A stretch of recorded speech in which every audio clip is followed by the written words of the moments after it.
ना कौन ମୋ ନାଁ ଲାବଣ୍ୟମୟୀ ଜେନା ସରସ୍ୱତୀ ଶିଶୁ ବିଦ୍ୟା ମନ୍ଦିର ୟୁନିଟ୍ 8 ଏ ସଂଘର 100 ବର୍ଷ ପୂର୍ତ୍ତି ଉପଲକ୍ଷେ ବର୍ଷ ତମାମ ସପ୍ତଶତୀ ସଙ୍ଗମ ସାରା ଓଡ଼ିଶାରେ ଚାଲି ଆସିଛି। ବିଶେଷ କରି ସବୁ ସରସ୍ୱତୀ ଶିଶୁ ବିଦ୍ୟା ମନ୍ଦିରରେ ଏହି କାର୍ଯ୍ୟକ୍ରମ ଅନୁଷ୍ଠିତ ହେଉଛି। ଏଥିରେ ବହୁତ ଲୋକ ଯୋଗ ଦେଉଛନ୍ତି, ଏମିତିକି ସ୍ୱାବଲମ୍ବୀ ମହିଳା ମଧ୍ୟ ଏଥିରେ ଯୋଗ ଦେଉଛନ୍ତି। ଆଉ ସମସ୍ତଙ୍କ ସାହାଯ୍ୟ ସହଯୋଗ ରହୁଛି।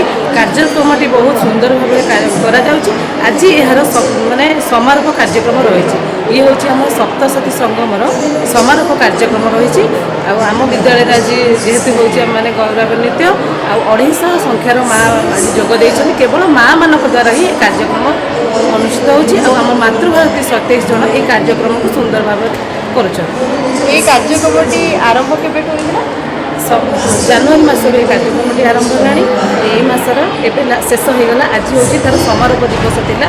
ଏହି ସମାରୋହ ଦିବସରେ ଆମ ମହାନଗର ଭୁବନେଶ୍ୱର ମହାନଗରର 19ଟା ବିଦ୍ୟାଳୟରୁ ମାତୃଭାରତୀ ମା' ସହିତ ବଡ଼ ବଡ଼ ଶିକ୍ଷାବିତ୍ମାନେ ମଧ୍ୟ ଆସି ଯୋଗ ଦେଇଛନ୍ତି।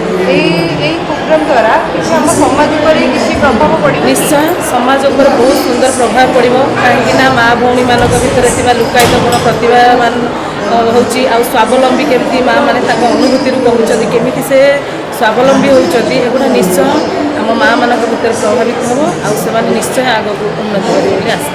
ମୋ ନାଁ ଜ୍ୟୋତ୍ସ୍ନାରାଣୀ ଦତ୍ତ।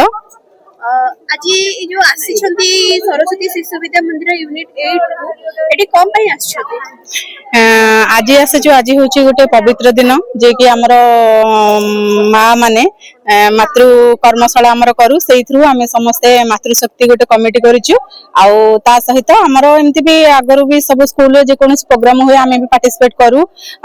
जेकोसी प्रोग्राम हेले जमती ता सहित आज होची हमर गोटे दिन थिला जे कि हमर गुरुजी गुरुमा माने हमहु कहिथिले आम स्कूल सहित अलगा स्कूल रो जेमती मातृ कमिटी अछि से माने भी आसिकी एठी पार्टिसिपेट करिवे। आज प्राय हमर 8 ରୁ 10ଟା स्कूल रू मातृ माने भी एठी आस्थिले।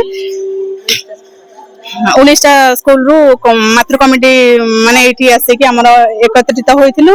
आउ ता सहित हमर जो जेमती कि हम स्कूल रे आमे जहा करूछु हम प्रतिभाटा हम पाखरे रहि जाउची, तो सेटा को आमे आजी अलगा स्कूल रो आसिथिलु। से माने हमकु किछि सिखेले, आमे तांकोटु किछि सिखिलु, से माने हमटु किछि सिखिले। तो आज बहुत भल लागिला। आउ ता सहित हमर आज हेथिला जेमती कि आमे माँ माने सब घरू पिठा पणा करिके आनिथिलु। जहारे भी जे कोनोसी पिठा जे कि सिझा मंडा आउ काकरा, तो आमर बाहर किछि जेमती कि किणा किणी हेकि न आसी नथिला। आमे माने सब निज हाथरू आमे तयारी करि आनिथिलु। आउ आमे एठी समस्त मिली मिसी ताकू आमे खाइलु। गुरुजी गुरुमा अलगा स्कूल रू जो माने भी मातृ भारतीर माँ माने आस्थिले। आपण को जो मातृशक्ति कमिटी रही छि इतरे केते जण महिला अछथि आ केते जण महिला को आपन जोड़ी रखिबे आगु को प्लान करू एबे तो हमर 22 जण अछंदी आम कमिटी रे। सेमती किछि नै, जो माने भी इंटरेस्ट रहबे एथरे भी हमर पार्टिसिपेट करि परिबे। एठी भुवनेश्वर रे 8 नंबर स्कूल पाखर ही हम घर एठी छुआ हमर दीटा पढंदी। सप्त शक्ति प्रोग्राम एटा हमर माने आमे मातृभारती तो अछि 4-5 वर्ष हनी अछु। एटा बते फर्स्ट टाइम बते आमे इथरे प्रोग्राम रे फर्स्ट टाइम हला। तो हमकु आदिरे मिसी बहुत भलो लागला। आगु को आमे किछि तो जानिनु, तो एमन संगे मिसी के आमे आगु का टिके तांको ठोर किछि सिखिबो। एबे आपण सिखुछंती आगु को आउ किछि महिला को भी सिखेबे। निश्चित आमे जेहेतु सिखिचु आमे चाहू जो हम परिवेश जो माने भी अछंती हम सहित मिसो हम पाखा पाखी जो माने अछंती हम समस्त के भी कहियो चेष्टा करबो निश्चित।